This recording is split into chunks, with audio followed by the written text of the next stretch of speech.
Halo rekan-rekan semuanya, perkenalkan nama saya Michael Hambali. Saya merupakan mahasiswa di BINUS Online University dalam program studi Business Management. Di kesempatan kali ini, saya ingin mempresentasikan mengenai pandangan mahasiswa terhadap kebebasan berkumpul dan berserikat sesuai agamanya di lingkungan kampusnya. Topik ini menurut saya cukup penting di kampus kita, terutama di Indonesia yang bisa terbilang plural mahasiswanya. Jadi mari kita bahas bersama. Yang pertama adalah latar belakang masalah. Tentunya teman-teman pasti pernah mendengar apa itu SDG.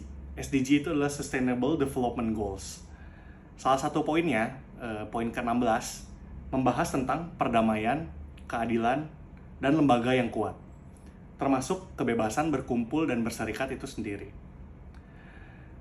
Di kampus-kampus Indonesia, tentunya banyak sekali UKM yang berbasis agama, seperti KMBD, KMK, MT, Al-Kawarizmi, KMH, dan KMBK.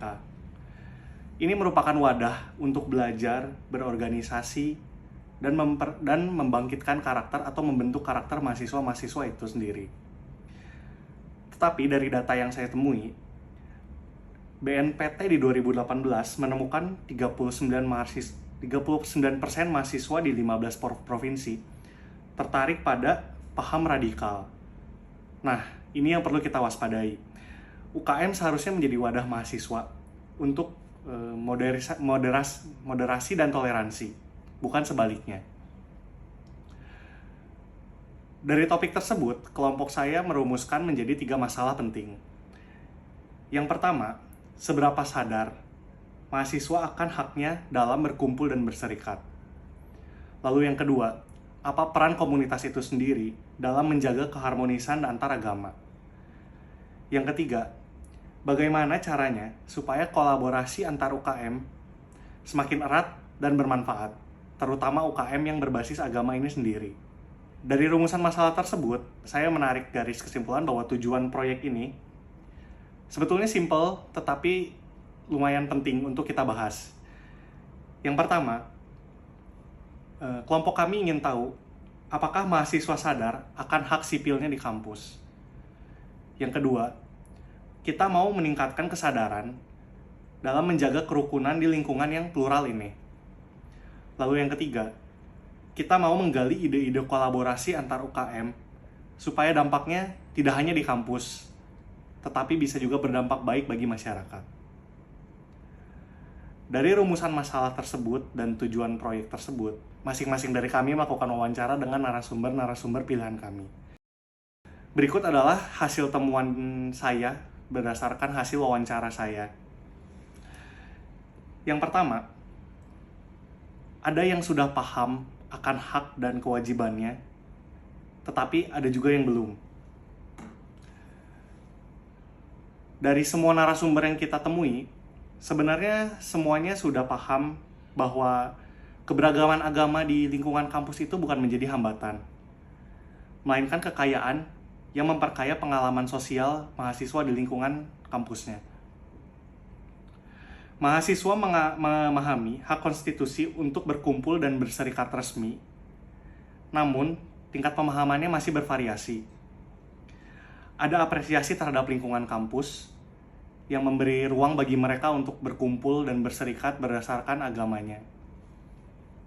Lalu yang kedua, UKM agama punya peran besar untuk membentuk karakter mahasiswa. UKM berbasis agama sebetulnya berfungsi ganda dalam lingkungan kampus. Yang pertama, tentunya untuk memperkuat iman dari mahasiswa-mahasiswa tersebut dan menjadi sarana pembelajaran dari soft skill seperti kepemimpinan, berorganisasi, empati, dan toleransi. Aktivitas lintas agama. Aktivitas lintas agama ini sebetulnya sudah dilakukan di beberapa kampus, seperti dengan adanya acara-acara yang melibatkan beberapa UKM dari lintas agama pun acara-acara tersebut mendukung. Lalu yang ketiga, kolaborasi antar agama itu memungkinkan bahkan bermanfaat. Yang keempat, tetap ada tantangan dalam pelaksanaannya. Misalnya, perbedaan pandangan dan sifat eksklusif. Ini biasanya dirasakan di UKM agama yang minoritas di kampus tersebut. Dari temuan-temuan di lapangan itu, kami mengusulkan beberapa solusi yang bisa dilakukan. Ini adalah beberapa langkah yang bisa kita lakukan sebagai mahasiswa tentunya. Yang pertama, meningkatkan literasi, hak dan modernisasi beragama. Maksudnya adalah mengadakan pelatihan, contohnya mengadakan pelatihan dan seminar tentang hak asasi manusia, serta moderasi beragama yang melibatkan UKM lintas agama. Menyisipkan materi literasi digital agar mahasiswa kritis terhadap informasi-informasi provokatif. Berikutnya adakan program kolaborasi lintas UKM agama. Seperti yang sempat saya bahas tadi, beberapa universitas di Indonesia sudah melakukan ini dengan mengadakan beberapa acara yang melibatkan banyak UKM dari berbagai UKM yang ada di universitas tersebut. Yang ketiga, ada pendampingan dan pengawasan dari kampus. Yang kami maksud di sini adalah terutama untuk UKM yang berbasis agama seperti ini mungkin dibutuhkan seperti dosen yang mengatur atau mengawasi jalannya kegiatan UKM tersebut agar terjadi mungkin lebih ke toleransi antar UKM lainnya. Dan tentu yang paling terakhir adalah membuat kegiatan kreatif yang menggabungkan semua latar belakang.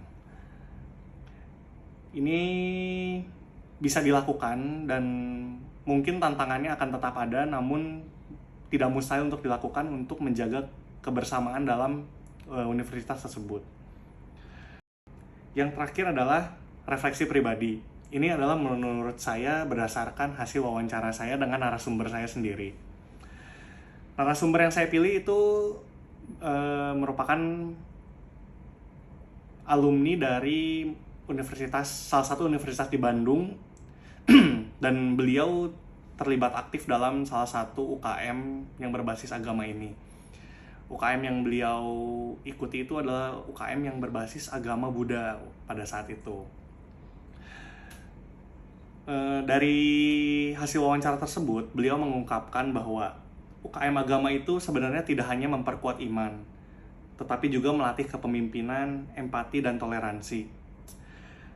Sayangnya masih ada yang belum tahu haknya untuk berkumpul secara damai.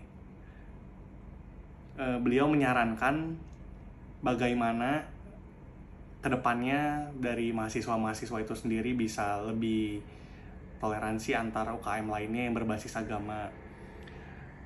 Dan bagaimana kalau setiap universitas itu punya forum antaragama atau proyek sosial bersama.